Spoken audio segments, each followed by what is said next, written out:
Hello, everyone. Welcome back to the Ochakde show. If you're new here, this is a talk show or podcast where I interview entrepreneurs and inspiring individuals from all walks of life so we can learn from their stories and level up ourselves. Today, we have a very special guest, Brian Bogert. He's an entrepreneur and he's a human behavior and performance coach. We've interacted on Instagram Live together, and I just love Brian and everything he does. And one thing I have to say right now that I love about him is that setup. It's beautiful, man. I love it. Thank you, brother. Thank you. It was a work in progress, but it's something now I'm proud to stand in front of. Yeah. And some more about Brian. He was recently featured on Bloomberg TV show Office Hours, and he appeared on national television. In addition, he's also been featured on ABC, TLC, CBS, Fox, NBC, and he's part of the Forbes Coaches Council. So thank you so much for being here. How are you doing, man? Man, I'm doing awesome. I'm here with you. I appreciate it. Well, it's Thursday today, so how's the week been so far? I've had a phenomenal week, brother. I got a beautiful experience with my mom in Sedona hiking earlier in the week, and then we've been just crushing it with clients and doing cool stuff in our business, creating impact. So, man, it's a beautiful thing, and my family's good. So, I'm here, man. Now I'm with you. Yeah. Is it always phenomenal, or is it just sometimes? Like, how is it usually for you? You know what? I would tell you that I typically see the light in life. But there are days when it's not phenomenal. There's days when it's just okay, right? There's days when it's tough and you have to find a way to move forward. But truly this week is phenomenal. Most weeks are phenomenal, but yeah, I'm human, man. So we all have ups and downs. Yeah. Well, you are a coach. What if I told you as a teen, I'm having a terrible day and I don't want to do this interview. I don't know why I'm doing this. I'm confused. I'm going to do a bad job. What would you say to me? I would ask you questions. I'd say, okay, what are you feeling right now? Why are you wanting to avoid this? What are you concerned about? Right? And I would actually get you to get inside your body and just pay attention a little bit to what you're feeling. I would also make sure that you wouldn't feel like you needed to or should be doing this show because someone told you that. If it was an element of you feeling like it wasn't in alignment with who you are, I'd say, brother man, then let's not do the show. But if you were in a position where this was an alignment for you and it was really just a block or a stop for some reason for you, I'd help you get clarity on that and move through that, because I, in the little time I've spent with you, have really enjoyed your energy and who you are. But any 15-year-old, I never want to be put into a box or told that they should or could not do something. I'd just ask questions. Ask questions. I love that. So let's just talk about I'm going to ask you a question. I saw your trailer on this, but what happened on August 10th, 1992? Yeah. I went to a local Walmart with my mom and brother to get a 1-inch paintbrush to finish up a trim job on a house that we were painting. And as I was heading back to the car, standing there waiting for my mom to catch up, there was a truck that parked. Driver and middle passenger got out. Passenger all the way to the right felt the truck moving backwards. Came out of control backwards, hit our car, knocked me down, ran over me diagonally, tearing my spleen, leaving a tire track scar on my stomach, and continuing on to completely sever my left arm from my body. So how do you think that experience, did that help you or did that not help you? What are your thoughts on that whole experience? I'm a big believer that pain and purpose both point us at what's important if we're paying attention. So I went through a deep amount of pain. It taught me some really incredible lessons. I know that I'm sure a lot of the people that are listening today weren't expecting it to go there, but what I've realized is that what's important for all of us is that we all have unique stories. So yeah, mine's crazy, but we all have unique stories. We need to learn how to pause, become aware of the lessons we can extract from our stories, and then become intentional with how do we apply them in our lives. And we all have the ability to do that. We also all have the ability to tap into the collective wisdom of other people's lessons to shorten our own curve to learning. And so this gave me pain. It gave me perspective, both at which pointed me towards what was important. And a few really core primary lessons came out in my life. See, I learned very, very early not to get stuck by what has happened to me, but instead get moved by what I can do with it. And what I've learned in all this time is that moved people move people. And so that's why we're on a mission to impact 1 billion lives as quickly as possible. And the more people we move early, the more it's got a ripple effect through the world. It also taught me a very core concept, which I apply to everything in my life, which is to embrace pain, to avoid suffering. And I believe that's also where we gain freedom. Well, you just answered my next question, which what is your mission? And you said to impact 1 billion people. That's pretty hard. Do you think that's possible? Because I know some people might say, hey, it sounds cool, but probably not possible. What are your thoughts? Do you think you can do it? I wouldn't say it if I didn't believe it. Okay. I view myself as a speaker of truth. And so I don't say things for marketing or impression or to polarize or to create that impact. And so when I speak, that's what I believe. And so I did not always have that mission. That mission came about with only a couple of years ago, even though we've been in the speaking and coaching space for 7. And so that is something too, is that I didn't feel it before, so I didn't speak it before. But our whole philosophy, brother, is really this no limits concept, right? Our infinity, everything that we do with no limits, it's really to accept the fact that the only limits we have in life are the ones that we place on ourselves or we allow the world to place on us. And so I've lived my life breaking down expectations. I've lived my life breaking beyond the limits of what people thought I would be capable of by viewing me through their lens in my situation. At the end of the day, when you get your arm ripped off at 7, you asked me before, like, right, what would happen? Like, did you learn from it? Have you grown from it? Are you better for it? Heck, yes, I am. Because I've got perspective on what is truly possible. Do you know how many people told me I'd never ride a bike again? Do you know how many people told me that I wouldn't be able to move my arm or lift my kids above my head? Do you know how many people told me those things would be physically impossible because I don't have a tricep in my left arm? I don't have a lat on the left side of my back. My bicep is my gracilis from my leg.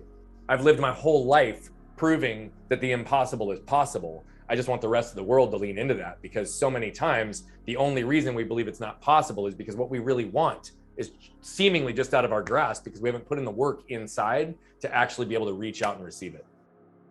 I love that. It's very wholesome. But I've heard this sometimes, or I think I sometimes believe this. Well, I don't believe it, but I think, yeah, it's kind of true. When like we talk about no limits, it's like some of my goals, I mean, I want to be on Forbes. I want to have a huge company. I want to get press and I want to be out there, right?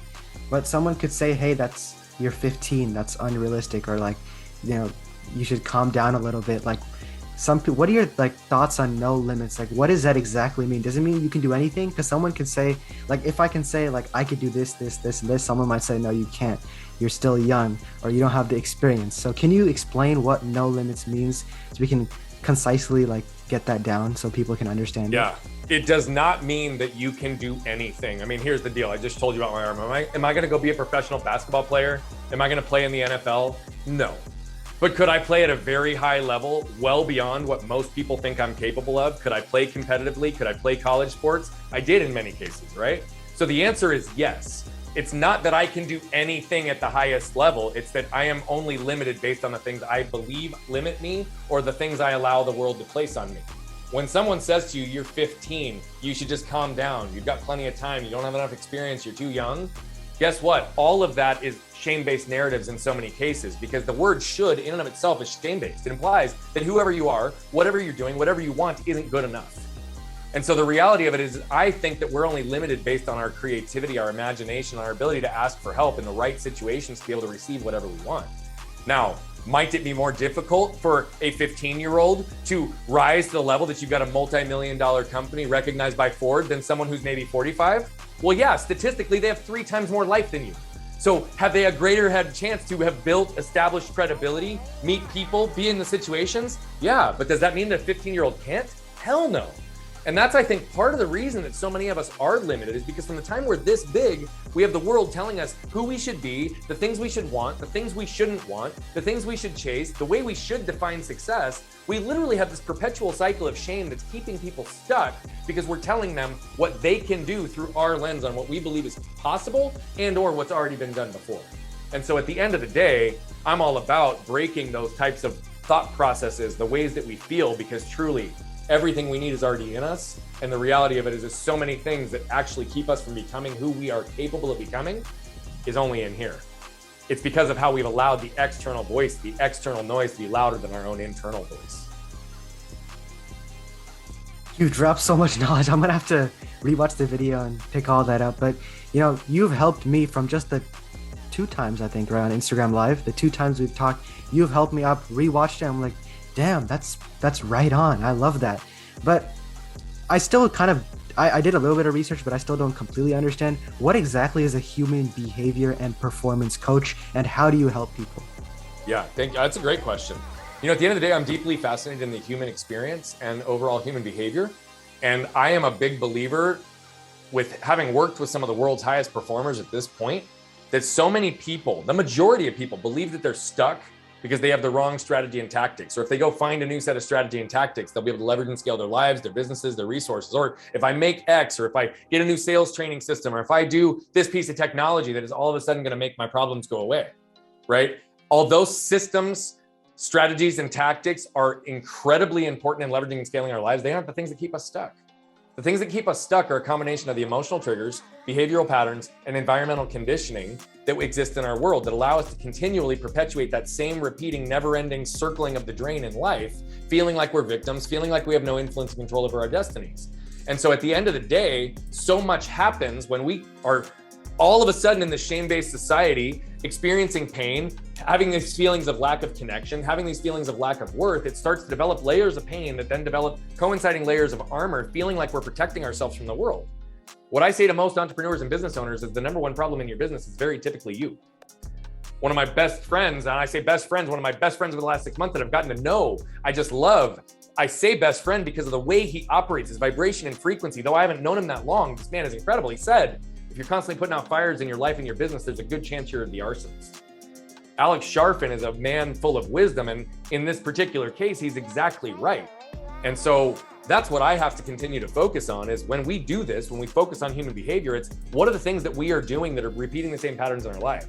How are we showing up in our business that might be actually pushing our teams, our people, our teams away? How are we showing up in our personal relationships in a way that are we actually deeply connected with ourselves so that we can allow that to permeate into connection into every other area of our life? So often we operate sitting in this position, feeling unworthy, defeated, depleted, absolutely suffering inside. But because we've got that highlight reel on social media, because we've got the car, because we have the house, all of a sudden we can hide behind the success. And guess what? I'm in no way vilifying money and I'm no way vilifying things. It's just a matter of understanding. Are you chasing what? What house, what car, what amount of money? Because here's the thing, I chased the what. I had it all by the time I was 27. Do you know what it cost me, brother? Who I was. And so here's the reality. What we really work on when we say human behavior and performance, we help you understand the limiting behaviors, the emotions, the emotional triggers, behavioral patterns, the ways that you're holding up armor, the ways that you're not connecting to yourself and in your life, which by the way, directly translates to your business. And then we really make sure that you understand this because guess what? That's the stuff that needs to be worked on. If you want to amplify impact, if you want to amplify income, if you want to amplify impressions and contacts and relationships in your life. Period in the story. If you don't understand the way that you operate from a performance base based on your emotional triggers, behavioral patterns, and environmental conditioning, you will remain stuck. You will not escape that pattern. So that's what we work on. We actually help people see themselves more clearly so they can move faster with less effort. Got it. Yeah, and I know with my company, I've talked to you about Ayurveda and everything. We need to have you as a guest speaker. We need to have you on because everything you're saying just connects to the three greater elements, right? Because there's air, fire, and water, and the air is your thoughts, fire is your actions, the water is your grounding and reflection. And if you keep those in balance, you can pretty much level up. What are your thoughts? Do you think there's a connection there? And you don't have to say there's a connection, but do you think there is? And have you followed Ayurveda or yoga yourself? So I am deeply spiritual. I do a lot of yoga. I do a lot of meditation, a lot of breath work. And every time you've been on and every time we've talked about the concepts that you continue to build your organization around, that's one of the reasons I'm drawn to you. And that's one of the reasons I'm here today, brother, because I think it's deeply aligned. I think they are deeply connected. And I don't believe, just like I don't believe in work-life balance, I believe in work-life integration. It's the same thing. If we think about, I'm so against this whole narrative, by the way, about how everybody's saying, oh, you just need a good mindset. If you've got mental toughness, you can do anything. And the reality is that is true, but even in this case, right, the fire and the water blend, the mixture and development of the integration of both, it's important, right? The yin and the yang is existing for a very specific reason. It's about the balance and the integration. Guardian lions in the Eastern culture exist in a female and a feminine and masculine entities to protect both the external worlds and the internal ones. It's all integration. Right? And so when we look at these things as performers, guess what? It is about not just a strong mindset, not just a good mental narrative, but it's about those understanding whether they're hardwired to be intellectual or emotional first, tapping into and understanding both narratives and being able to balance and regulate between the two. So yes, the concepts are deeply connected. I don't believe in just science and I don't believe in just Eastern philosophy. I believe that all of it is an integration. And if we want to heal holistically, we need to see ourselves mentally, physically, spiritually, and emotionally through that quadrant. We have to learn how to think about our thinking, think about our feeling, feel our thinking, and feel our feelings in each one of those quadrants. When we layer those on top of each other, guess what? We have a three-dimensional world that we now know how to move through. They're completely connected. The concepts are all interwoven. And anything that I talk about, by the way, it's not my concepts. This is ancient wisdom and truth in the way that we've been literally for centuries healing ourselves to be able to connect with each other. Awesome. Wow. Your energy is just getting me like, actually, to be honest, I would say this though, and no offense at all. I don't think most teenagers would understand this. So they wouldn't really care. They wouldn't. Because they would probably say, why is Sachin even talking to this guy? But I actually, because of my company, I love what you're doing. But what would you say to those teens that maybe there's probably some out there like me that would say, hey, this is amazing stuff. But what's your advice? Your best advice to teens, and how can those teens learn from your content, or not your content, the ancient, what you just said? Yeah. Yeah, it's just, obviously the way I communicate it is unique to me, but the philosophies are all the same, right? That's why I say they're deeply connected. What I would say for a 15-year-old,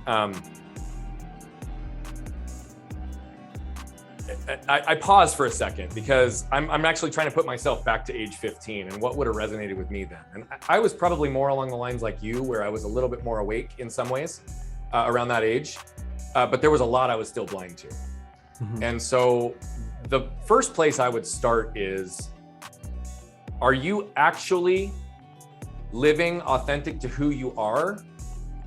Or are you living based on who the world has told you to be? Okay. I recognize that the complexity and how abstract some of these concepts might be, but they all come back and center to basically being able to connect with you from the inside, to be holistic as a human, right? To allow your spirit, your body, your mind, your soul to all be in alignment. If you do not know who you are, or you are living your life based on who the world has told you to be, these concepts will not vibrate, they will not hit you at your frequency, and they won't align. And so the reality of it is what I would hope is that every single 15-year-old gets to live authentic to who they are, regardless of the narratives in the world, regardless of the commentary around who their parents are putting pressure on them to be, who their teachers and their coaches and their employers are pressuring them to be. I think that we've got lots of systems and structures in our societies that literally funnel people into a box of what the world will accept. And I'm a really big believer that that's been detrimental in our society and to each and every person's individual mental and emotional and spiritual well-being, who allowed those narratives to absorb.